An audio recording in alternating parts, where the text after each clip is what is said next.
Hace ya un año hice un curso. Esto era para niños de primero y segundo medio.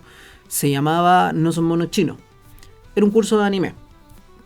¿Por qué menciono esto? Porque la idea en Chile instaurada de que toda la animación son monos es algo que tenemos, por lo menos yo que crecí en los 90 y creo que mucho más atrás. En Chile suele hablar de monos también de una manera un poquito más despectiva o tratar de hacerlo como horizontal a todo y que son todos absolutamente monos sin entender las sutilezas de una u otra forma de expresión. En ese sentido, hoy quería traer a alguien que está involucrado en todo este tema de los monos. Hoy nos acompaña Cecilia Toro. ¿Cómo Hola. estás, Cecilia? Muy bien, ¿y tú? Muy bien, muchas gracias. Cecilia, para quienes no sepan, voy a tener que leer esto, realizadora de animación en stop motion hace más de 15 años. Ahora estábamos hablando un poquito de eso, no sabemos bien la periodificación exacta, pero básicamente una vida en esto. A principios del 2022 estuvo nominada a los premios Oscar en la categoría de Mejor Cortometraje Animado por Bestia, me imagino que ya mucha gente lo habrá visto, y luego en febrero de ese mismo año ganó el premio de la edición 2022 por su fotonovela Calfucoy. Reconocimiento otorgado por la Cámara Chilena del Libro. Sumado a esto, cuenta con experiencia en más de 10 series animadas en Chile, tanto desde su propio estudio, porque sí, cuenta con su propio estudio, Plastivida, donde se realizó el cortometraje animado en stop motion, Cantar con Sentido, una biografía de Violeta Parra, dirigido por León Beltrán y ganador del premio Pedro Senia del 2017 y el Quirino del 2018, que es iberoamericano, con la colaboración de distintos estudios. Además de esto, es directora del Festival de Animación Noche de Monos de la Escuela de Animación de la UDLA, académica en distintas casas de estudio, entre ellas la que hoy nos convoca, es decir, la Universidad Gabriela Mistral. Está bien lo que dije, ¿cierto? Sí, súper bien. Perfecto. Que era una biografía muy larga, Ay, muy sí, extensa. perdón. No, si no pasa nada, que se reconozca que eres una personalidad al respecto. Partiendo de esto y hablando un poquito de esta idea de los monos, ¿cuándo tú ingresaste y por qué vereda ingresaste a todo este mundo de la animación? Yo llegué a la animación por la ilustración. Ya. Yo soy diseñadora de profesión, entonces mis primeros trabajos fueron como ilustradora. Y los periodistas del medio, porque yo trabajé en el Mercurio, mi primer trabajo, tuve la suerte de trabajar con Pedro Peirano, Gonzalo Massa, gente muy, muy bacán. Ellos mismos me fueron soplando como, oye, ¿por qué no estudié animación? Y yo, ¿qué es animación? No tenía idea. Y desde los periodistas en el fondo me soplaron este otro camino para poder ampliar el lenguaje de la ilustración, que a mí me encanta igual. Siempre tengo como un pie paralelo de la animación en la ilustración, pero claro, la animación tiene otra carrera por otro lado, es paralela y tiene otras complicaciones, pero sí, siento que soy un poco bígama entre estas dos cosas. Pero llegué desde ahí, desde los periodistas que me soplaron que existía como otra vertiente, parecía. Y hoy en día ya como consolidada en el rubro y ya como docente también de la materia, ¿cómo entiendes tú el estado actual de la animación en Chile? Pero está en pleno bloom, está creciendo sana.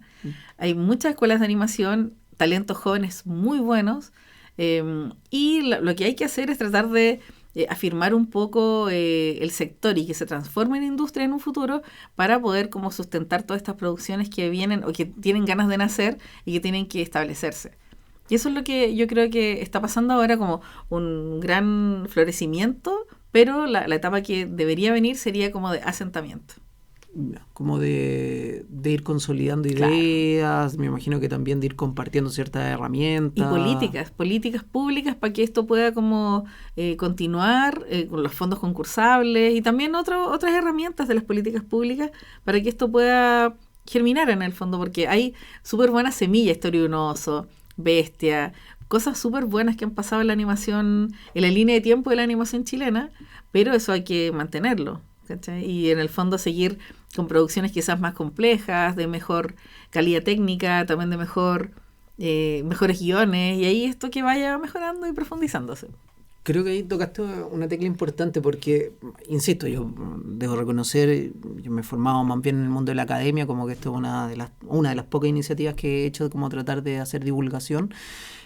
En el mundo de la academia se habla mucho del Fondesit, como que toda la gente, Fondesit, CONICIT, proyectos estatales que son al final los que respaldan, son los números para la universidad, etcétera, etcétera. en el mundo de la cultura está el Fondar. Claro, fondo audiovisual. Claro.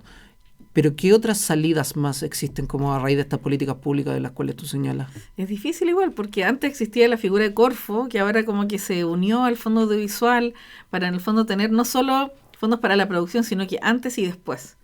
Por ejemplo, fondos para distribuir tus piezas animadas, tus producciones.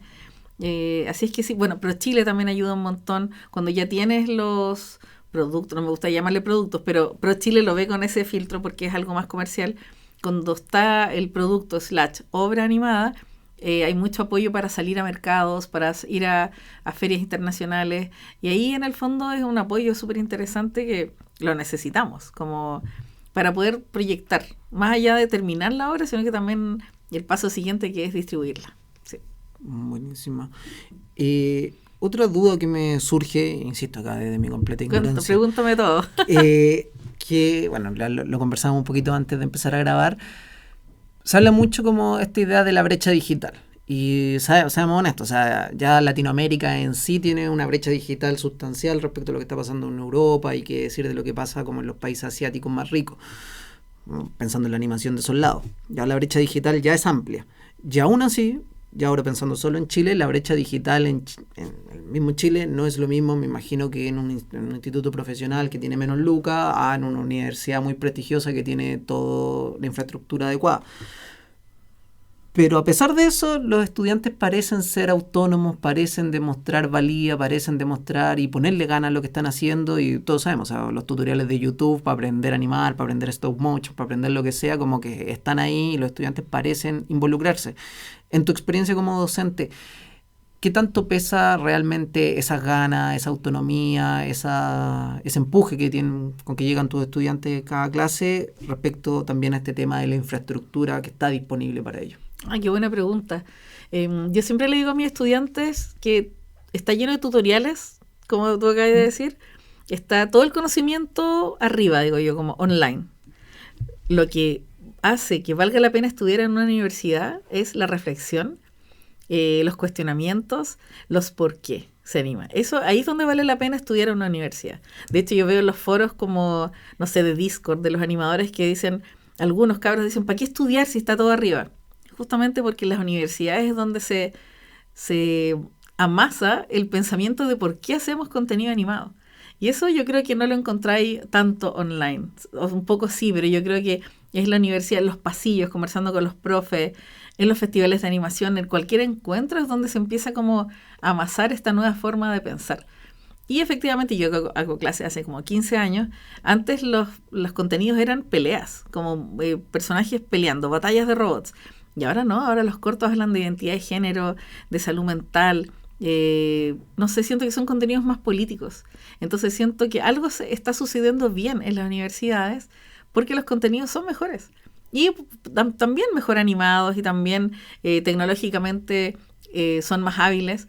Pero yo creo que las universidades también están madurando. Las universidades que imparten animación, ¿cachai? Porque también en Chile hay 8 escuelas de animación. Casi siempre la gente que se dedica viene o de las artes visuales, o del cine, o de estas escuelas de animación. Entonces, tiene que pasar eso. El por qué animamos es lo más importante, más que cómo animamos. ¿Cuál es el mejor software o la mejor tablet? No sé si sea tan relevante a por qué tenemos que hacer esto en este lenguaje, ¿cachai?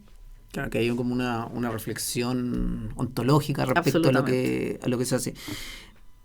Ya hablaste un poquito de esta idea de que es importante que exista ese contenido político, que exista esa discusión, y creo que un ejemplo claro de eso es Bestia. Como no te voy a preguntar respecto a qué sentiste en la noche antes, después del Oscar, porque ya te lo han preguntado un montón de veces y ya me sé la respuesta, pero algo que sí me interesa y creo que es muy importante como ese trabajo tras bambalina es cómo llegaste, o cómo llegaron en realidad, porque obviamente es un trabajo en equipo, cómo llegaron al pensar en esta producción, de dónde nace como esa inquietud o de dónde nace esta iniciativa, y de segunda, cómo fue el trabajar con los documentos, trabajar, si bien yo sé que esto está inspirado, no es propiamente vida y obra, pero aún así hay un trabajo de investigación, hay un trabajo de hablar con expertos, hay un trabajo, no sé, de hablar con víctimas, etcétera, etcétera.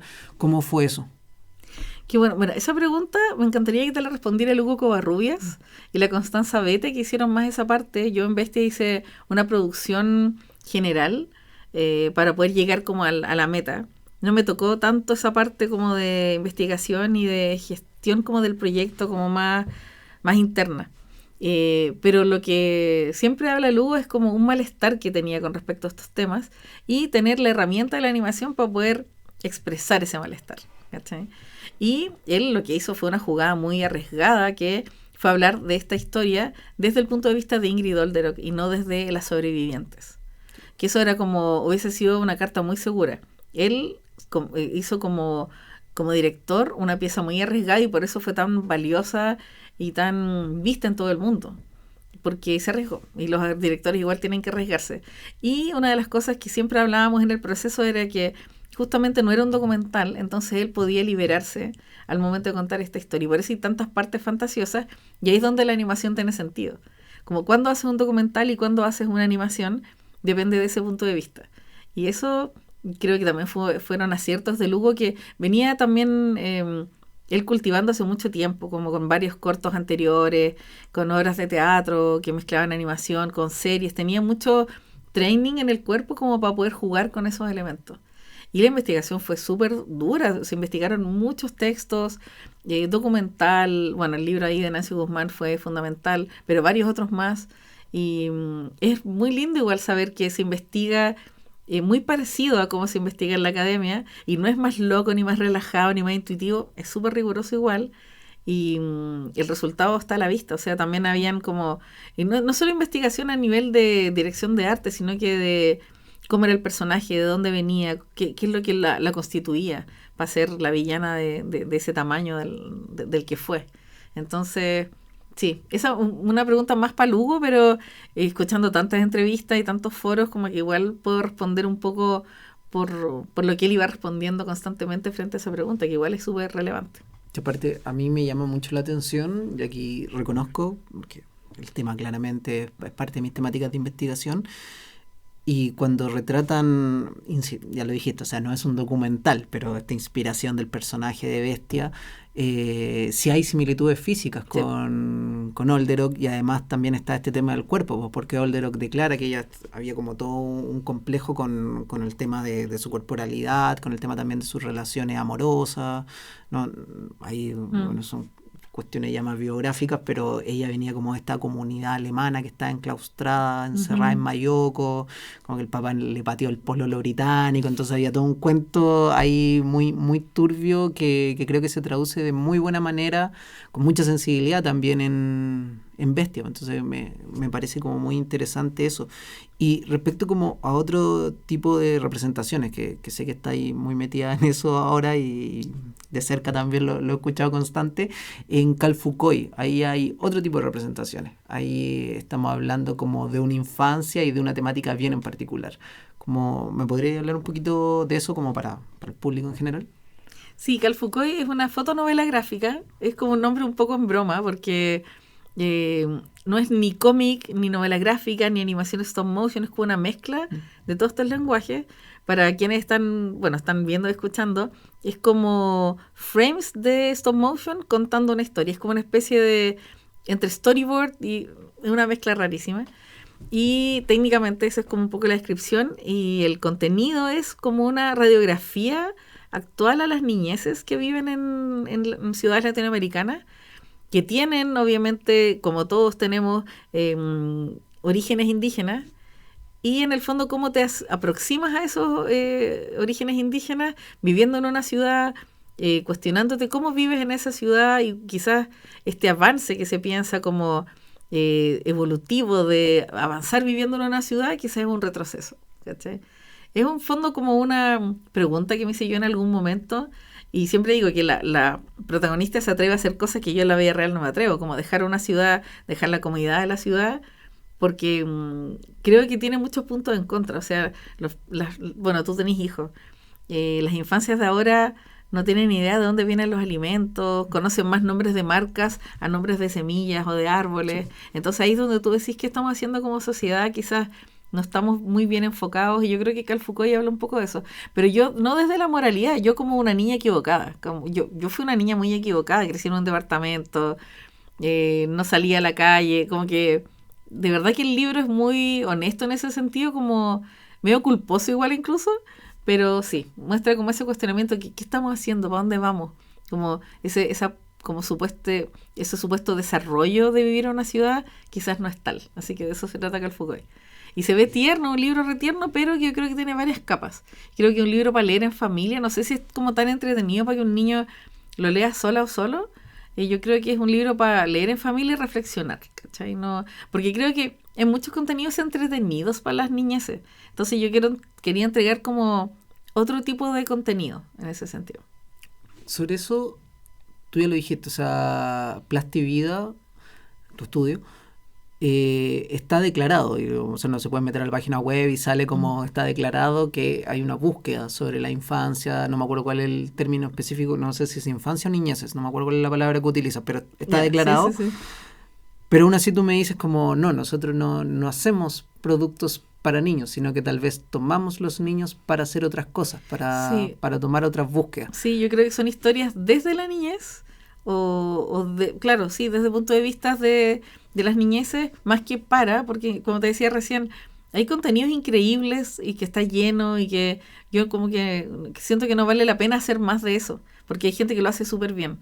Yo quiero contar historias desde el punto de vista de la niñez, desde la injusticia, desde el dolor, desde, no sé, la esclavitud, ¿cachai? Como temas que son dolorosos y que siento que desde la niñez a veces tienen un punto de vista más genuino. Quizás ahí trato de liberarme como de los análisis más académicos, ¿cachai? Pero siguen siendo políticos, por ejemplo. Creo que la niñez es súper política. Sí, como que me aferré desde ese punto de vista porque se me hace cómodo. Y porque quizás la dirección de arte que tengo es muy naturalmente desde la niñez, ¿cachai?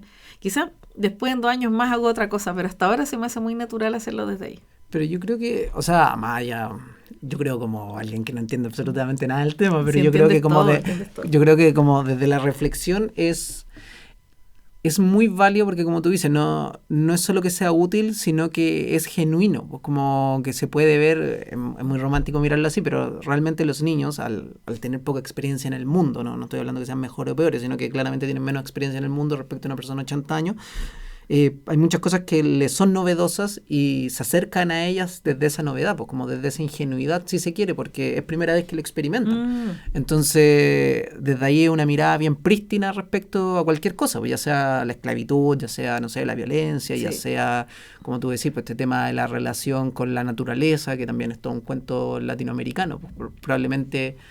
Bueno, yo me crié en Mayoco, así que yo creo que mi hijo sí va a ir a Mayoco a conocer a estar con sus tatas y ver la tierra y la gallina y todo, pero que sepa que la gallina no es solo como, el pollo no solo viene en ese envase azul o en esa bandeja de plástico, sino que el pollo de verdad es un tipo que anda por ahí comiendo maíz. Tal cual.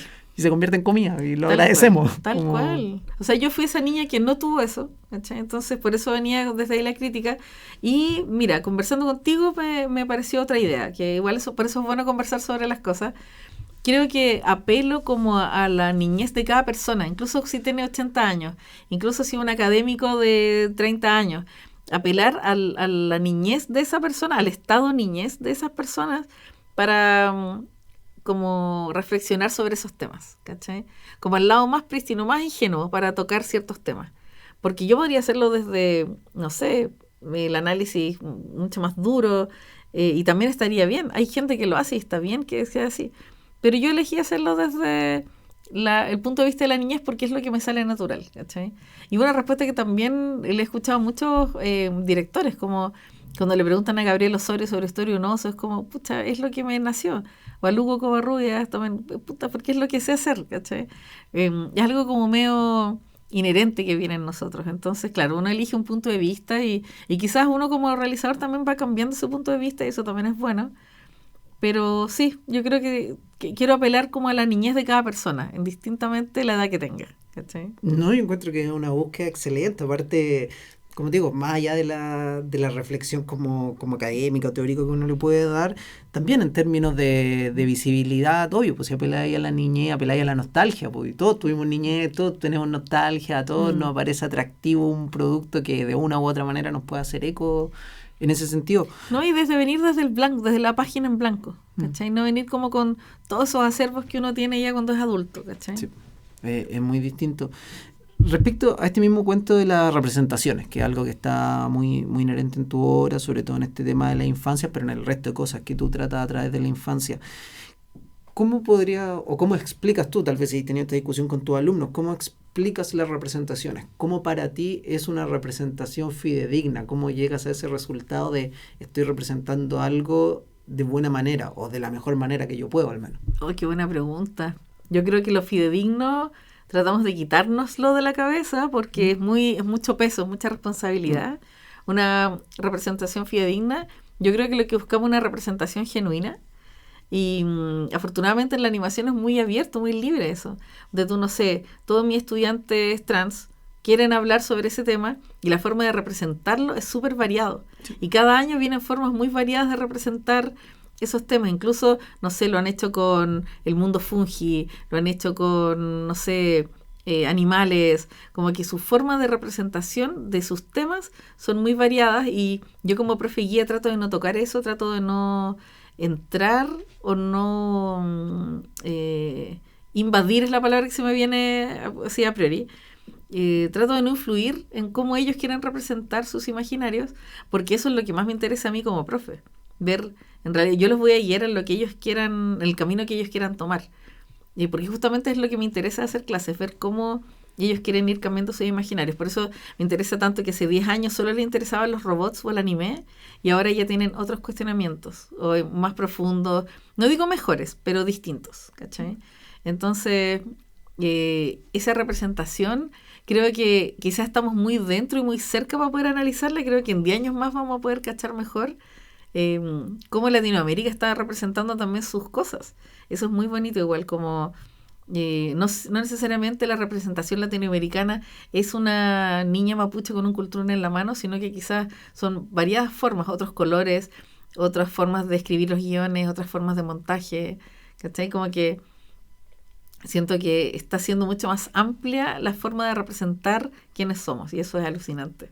Quiero ver qué sucede. Yo, por ejemplo, recuerdo ya 31 minutos, hitazos, o sea, todos lo saben, pegó en todos lados, hoy en día México, Argentina, Perú, y habla un poquito, pero 31 minutos yo creo que habla mucho de esa televisión o ese panel de televisión de los 90, sí. 2000, está como, porque claro, son también, la gente que lo hace son adultos y miran un poco más hacia atrás, con lo que ellos vivieron y crecieron. Pero si pienso como en animaciones infantiles y en representaciones, se me viene a la cabeza, no sé, Los Pulentos. Absolutamente. Acá en Chile, que sí. También fue un fenómeno en su Villa momento. Villa Dulce. Y uno que a mí me gustaba mucho personalmente era Diego y Glot. Sí. Que Diego y Glot, si bien no había tanta gente morena, ahí se puede hacer una crítica, pero sí apelaba muy bien a esto en la representación. O sea, Diego tenía un perfil que era completamente distinto al de su amigo, que había uno que era como pelirrojo y crespo, había otro que era como el niño de los 80 con los pelitos cortos, los anteojos. Violeta creo que se llamaba la sí. niña, Violeta con el pelo pintado, o sea, era realmente como una infancia un poquito más diversa, pues, sí. no era esta idea de, como decís tú, de la niña morena con el cultrún, sino que aquí de verdad en este país hay de todo, y en el colegio que estaba Diego y Glot también había de todo, pero era como una representación muy, sí, muy diversa de lo que son las infancias hoy en día. Y siguiendo esa misma línea, como se habla mucho, o sea, ya lo dijo Jack Black, como los que no pueden hacer, enseñan, y los que no saben enseñar, hacen clase de educación física. No, broma para la Connie, broma para el Roque, los quiero mucho. Pero algo que sí pasa, por ejemplo, tú haces, y ahora también enseñas. ¿Cómo ha sido para ti, en la experiencia personal, ese tránsito desde hacer, desde, bueno, todavía balancea ambas cosas, pero cómo es ese tránsito desde el hacer, desde estar en una productora, desde ser una realizadora, de estar metida en un montón de cosas que implican tu trabajo, que implican tu voluntad, al pasar a la docencia? ¿Cómo para ti fue un tránsito natural? ¿Fue fácil? ¿Sentiste en algún momento resistencia o tensión? No, o sea, para mí es fundamental que el quehacer esté involucrado con el enseñar, porque nosotros constantemente estamos aprendiendo. O sea, yo todavía siento que estoy en una universidad, yo aprendiendo lo que tengo que hacer. Aprendo mucho de mis estudiantes, entonces yo lo encuentro fundamental. O sea, y también es fundamental que los docentes estén insertos en lo que están haciendo, en lo que están enseñando. Y además se genera una sinergia muy bonita como de tener una onda como con ciertos estudiantes para que trabajen con nosotros en los estudios. Bueno, en la UDLA está Panrod, y ahí obviamente los que les va bien en 3D se van para allá a hacer la práctica, después se quedan trabajando. Se da algo muy orgánico, muy bonito. Más allá de lo competitivo, se da algo muy espontáneo, ¿cachai? Y porque, como todos los equipos de trabajo, es como el fútbol, ¿cachai? Como que el DT dice, este va a trabajar, este va a jugar de delantero, este va a jugar de defensa. Y en la animación es lo mismo. Entonces, trabajar en una universidad, en varias universidades, da esa oportunidad de poder conocer a los estudiantes desde chiquis y poder saber cuáles son sus puntos fuertes y eso en términos prácticos, ¿cierto? Pero yo creo que el aprendizaje mutuo es fundamental. O sea, yo de verdad aprendo un montón. Yo no estudié en una escuela de animación y no soy audiovisual, entonces yo al venir desde el diseño, que me ha servido un montón para hacer lo que hago, todo lo que he aprendido lo he aprendido en producciones, en donde las papas queman, durante los rodajes y con mis estudiantes. Ellos me enseñan un montón. O sea, creo que la universidad, perdón, las universidades están creciendo un montón por eso. Porque los profes están haciendo. O sea, mientras, no sé, un profe está haciendo una serie o una película, él está enseñando esos mismos descubrimientos a sus estudiantes en el mismo lugar, en el mismo momento. Entonces eso es oro, ¿cachai? Y al revés, como que también hay que abrir el conocimiento, soltar todo el conocimiento para que esto crezca y todos vamos a salir ganando. En el fondo es como una win-win, ¿cachai? Debería de verdad ir a dar esa charla a muchos lugares. Se me ocurre que hay muchos lugares, muchos docentes que les serviría ese remesón de entender que hay que abrir espacio y que también esto funciona como una especie de semillero. Absolutamente. Saludos para Benjamín también. Es que absolutamente, porque creo que el celo... Ahora, igual yo soy celosa con los conocimientos, pero ¿sabéis qué? Voy a decir algo que nunca había elaborado en mi mente. La animación es súper atractiva y hay mucha gente que se acerca a la animación porque, no sé, pues puede ser un buen negocio, porque es muy taquilla, ¿cachai? La palabra vieja que estoy ocupando. Y uno huele al tiro quién no está enamorado de la animación, quién se está acercando por interés. Y ahí yo soy muy cerrada. Allá como por Lucas nomás, decís tú. Por Lucas, por un poquito de protagonismo, ¿cachai? De fama, querer llamar la atención. Y ahí yo como que siento que al tiro yo soy muy cerrada, pero con mis estudiantes...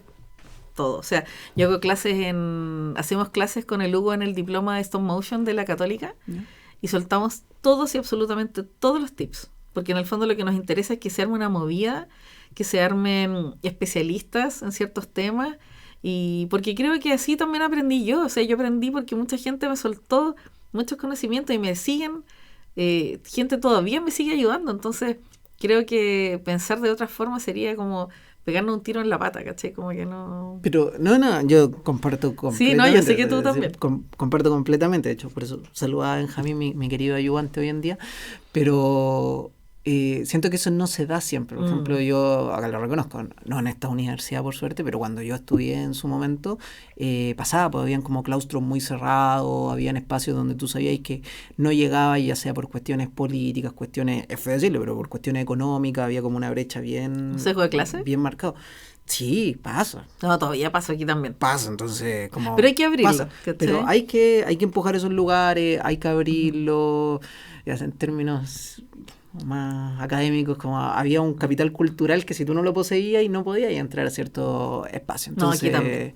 Yo siento que eso hay que abrirlo, hay que dar posibilidades, porque al final, como tú decías, o sea, estáis generando tener mejores, no sé, ayudantes, estáis teniendo, el día de mañana vaya a tener mejores gente trabajando en tu equipo, el día de mañana vaya a tener otros pares que van a ser mejor y que van a tirar como la producción para arriba, porque como, si al final también, o sea, más allá de la cosa romántica, es una industria, si a uno le da bien, hay publicidad, hay más fondos públicos, hay más, no sé, más interés de los privados, y nos va bien a todos, o sea, como que se nutre de cierta manera. Sí, pero igual ese diagnóstico que haces tú igual es real, o sea, en la animación, así como en todas partes, hay sesgos de clase, hay muchas diferencias, hay como techos de cristal para las mujeres y para las disidencias.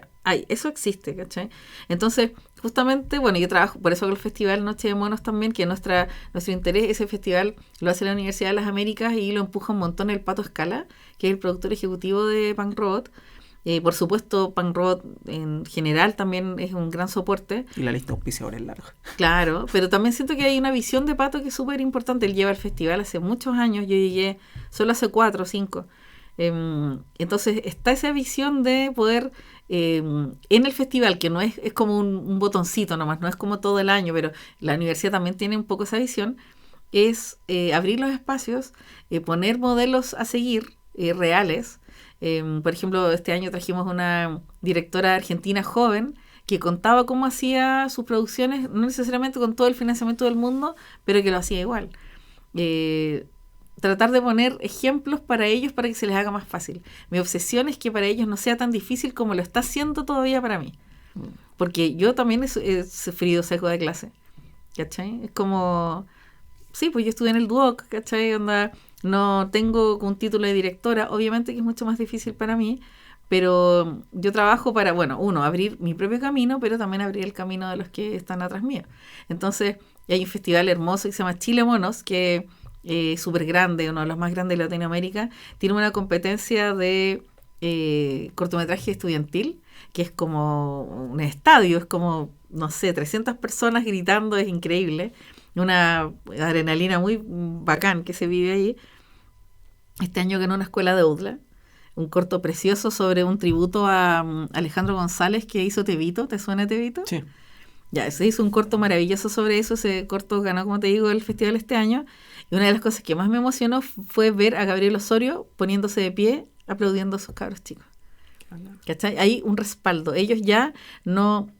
Ese equipo que se llaman Chumbeque Studios, que son mis estudiantes, son un símbolo, así como todos nuestros estudiantes, y de esta universidad también, que los adoro, no van a estar solos. Ya tienen a gente respaldándolos para que no se les haga más difícil y que puedan llegar más lejos, ¿cachai? Es que es muy bacán, o sea, verlo con esta nobleza, porque también sabemos, también hay que ser súper honestos, en la academia se da un montón de casos del profesor que tiene 40 ayudantes y que al final le roba los papers o lo escrito a todos y se los pone a su nombre y chao, y nunca más te he visto. Tanto eso. No, sí pasa, hay gente horrible. Pero, o sea, se puede decir porque el plagio está sancionado por todo, entonces hay gente horrible. Pero, volviendo como a este espíritu más noble de la búsqueda, yo creo que el tema de este semillero, de formar nuevas generaciones, pasa mucho por esto de abrir espacio, de generar mejores oportunidades, de realmente generar ese vínculo que se ha perdido entre pupilo y maestro, entre el aprendiz y el maestro del taller desde el medioevo que antes existía. Insisto, con la más nobleza, no estoy pensando en estos casos horribles, sino con la mayor de las noblezas posibles, como ese vínculo que era formativo, o sea, que era no solo algo de una nota, no solo algo de unas lucas, sino que realmente tú aprendías, te formabas y ibas aprendiendo de la disciplina o del oficio. Entonces... Sí, porque uno aprendió tanto de otras personas, yo insisto, como en mi caso han sido como influencia indirecta, donde tú, Marcela Trujillo, siempre ha sido mi maestra, nunca fue mi profe directamente, pero verla haciendo sus cosas, la Marcela es súper joven ya, pero desde que yo era chica veía lo que ella hacía, y eso me ayudó un montón, no sé, Ana Tijoux, que también fui cercana a ella cuando más chica, no sé, he tenido tantos maestros en la vida como que ellos como que han sido generosos conmigo, que cómo no devolver la mano, en el fondo hay como una responsabilidad generacional para que todo salga mejor, porque si no sale todo como atrapado y como triste, ¿cachai? No, como también te enclaustráis, pues. O sea, te enclaustráis y te estáis pensando tus propias ideas, estáis dando vueltas sobre tu propio contexto, no tenéis posibilidad, no sé, a mí me pasa mucho.